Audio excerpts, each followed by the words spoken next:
Welcome to Once Upon a Podcast. In this latest episode, we're talking about Web 3.0, exploring some of the opportunities and pitfalls, and looking at how brands can go about building meaningful connections with audiences in this new world.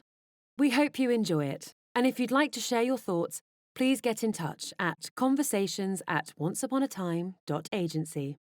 Delighted to be joined in our discussion this afternoon by Fay, a next-generation tech enthusiast from Warner Brothers, Ben, founder of Koyo, a Web 3.0 agency, and Chris, head of gaming here at Once Upon a Time. Ben, first question to you, what is Web 3.0? So the best way I used to explain it, and this is kind of like in every presentation I do, or to anyone that doesn't understand it, is kind of take a step back and look at kind of Web 1, Web 2, and Web 3. I think there's the first problem, is that Web 1 and Web 2, no one ever referred to them as Web 1 and 2, and now suddenly there's a 3, and everyone's like, well, where was 1 and 2? So Web 1 is kind of the first stage of the internet. So this is like dial-up internet. You go on there to find something out. It would just be like purely just read. Web 2 is kind of what we are in now, which is read and write. And by write, that means being able to put your stuff more easily up on the internet. So that's like social media. You add to it. And arguably, that's the thing that most people use it for now. And then Web 3 is this final, or I say final stage, there'll probably be another one. Web 3 is the next stage, which includes ownership, so read, write, and own. And it really means that whilst you can still do your reading and your writing on the internet, you can still have social media, you can actually own digital assets. So it provides ownership to digital things, which we didn't have before. And is the metaverse the same thing, or is it something different? So yeah, they both came around at the same time, which I think is why everyone like pairs them together, and they would technically connect with each other, because the metaverse, like if you're spending your time in an online space, then you will want to be able to buy and own stuff in it, which is where Web3 kind of technology comes into it. But technically, you don't need them at all. Like, they are completely separate concepts. They just work well with each other, because the metaverse, I mean, at this stage, is just gaming. Within the world of gaming, you're right, Ben. Metaverses have existed for a long time now, but I think the real potential of Web3 is where they can take those existing metaverses. And what are you seeing in the gaming world which is leading that forward? Gaming, I think, just generally, given the nature of the audience, especially at the more kind of core end of the spectrum, tends to lead the way, I think, in terms of digital monetization. It's been at the forefront for a while, ever since consoles became connected. And Faye, for other brands that aren't gaming or necessarily at the forefront of this new world, how are they approaching and adapting, and what's the view? So I think Web3 is going to be really interesting, because it almost allows for the content or the message to be a bit more pure. And so I think brands will be able to really connect with their audiences and build community around their brand and around their ethos. Is it still niche, or is this, give me a feel, obviously not every consumer is going to engage with this Web 3.0. What kind of percentage of consumers are interacting, and how quickly is that changing? As long as we call it Web 3, it's going to be niche, because we never called Web 1, Web 1, or Web 2, Web 2. So it's niche until people don't really talk about it anymore. And then it's just like you have your like credit card on your phone, you'll have your tickets, and you'll have your art or your memberships. I mean, we've been here before. I seem to remember something called Second Life. And that was maybe a decade ago, maybe even longer. Was that not the first metaverse? I think it was limited by the technology at the time. I think the technology we're now talking about just makes the environments more immersive. Gaming is like the example that we always use to understand Web3 and NFTs and digital ownership, but it doesn't like stop there. I think that's the place that it makes the most sense right now, because you're seeing people use digital currency to buy digital things, like people like to own their things.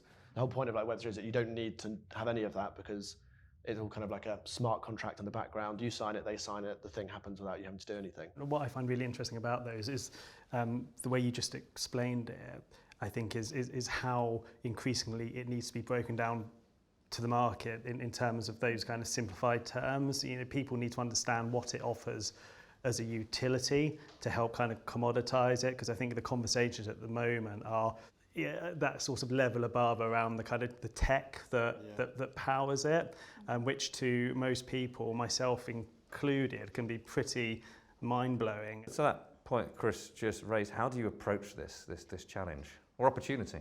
Yeah, a better word for it. I think opportunity is a great way to look at it. And I think I feel like Web3 is more of an organic space in terms of content creation and that sort of thing. If it happens organically, and you pay attention to what your consumers are saying and what the community is saying, and you'll gain more meaningful connection in that way. Web 2.0 has been through the same journey, right? I remember these conversations about Facebook and the like, and obviously they're now some of the biggest media brands in the world. And what's there to be learnt by, from that transition to what we're talking about now?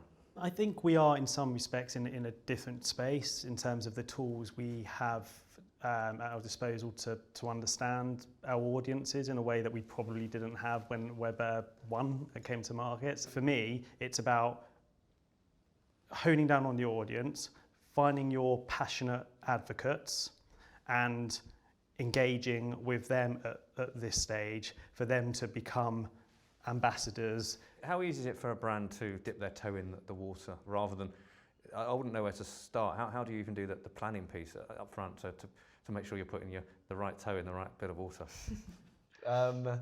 Yes, it's a good question. I think that's largely the biggest job that we have at Koyo is helping brands figure out, first of all, realize that it doesn't have to be some crazy, massive campaign launch, whatever it could be. It can just be something small. It can also be part of something else you're doing. I think that's usually the easiest way for brands to do it. So if you're launching a movie, there's also a digital collectible that comes with it. And that, gives you either access to a red carpet event or gives you exclusive content, whatever it might be.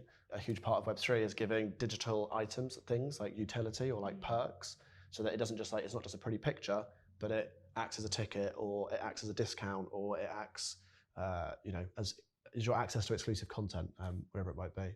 But going back to that point about how we need to make sure that the utility of Web3 is easily understandable, because we want people to be engaging with these mechanics without necessarily knowing or caring about how these mechanics work. If the user notices things, questions it, has to evaluate, is this worth it or not, then it's not user focused. Yeah. You'll see it take over when you don't have to do anything other than buy it with your card, just like everything else. And then it goes to a place that everyone already has.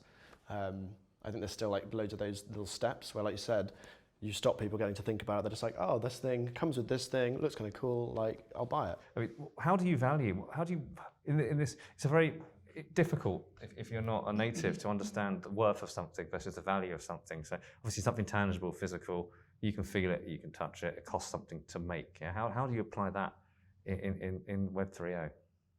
Some people really value collecting stamps. To you, it means nothing, but to me, it's my pride and joy. Some people value a certain experience over a different one. Some people would pick, a meal at their favourite restaurant with their friend over £500.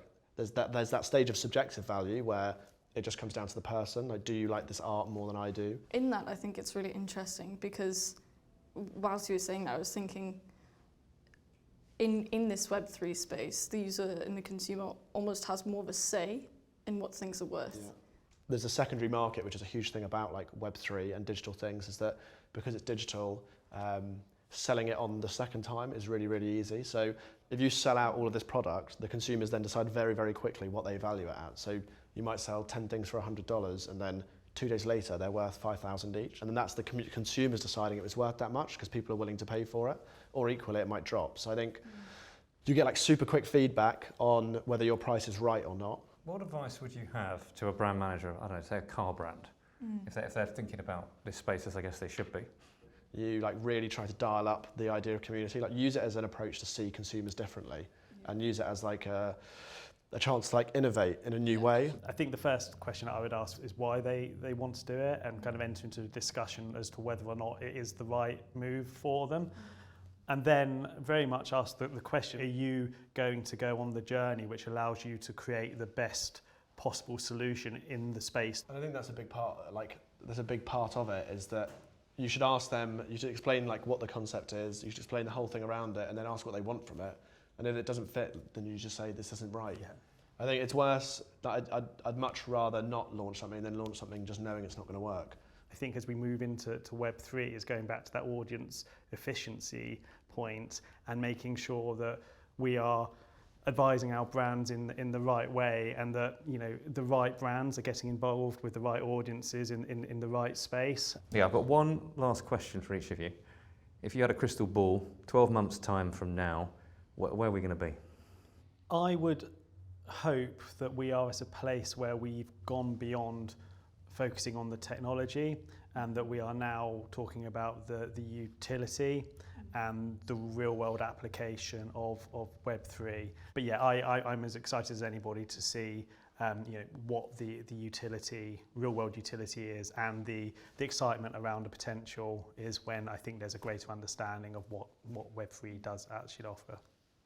Yeah, and it's somewhat similar to mine. I guess when it's kind of ironic considering we're having a podcast about it, when people stop talking about NFTs and Web3, and it's no longer like a conversation, and it's just, natural. Yeah. I think for me, it would be for the everyday person to feel as though they can get involved in it. I think there's like a lot of terms, I mean, we've discussed a lot of them today, a lot of jargon, and so it currently feels a little bit inaccessible. So for the everyday person to feel like they somewhat get it and can access it, and it's not crazy expensive as well. Well, thank you all. I've really enjoyed the conversation. I've certainly learnt a lot, and maybe we come back in a year and have a follow-on and see if we are where we thought we'd be. Yeah. Thank you. Thanks. Thanks again for joining us. If you'd like to share your thoughts about today's discussion, please get in touch at conversations@onceuponatime.agency.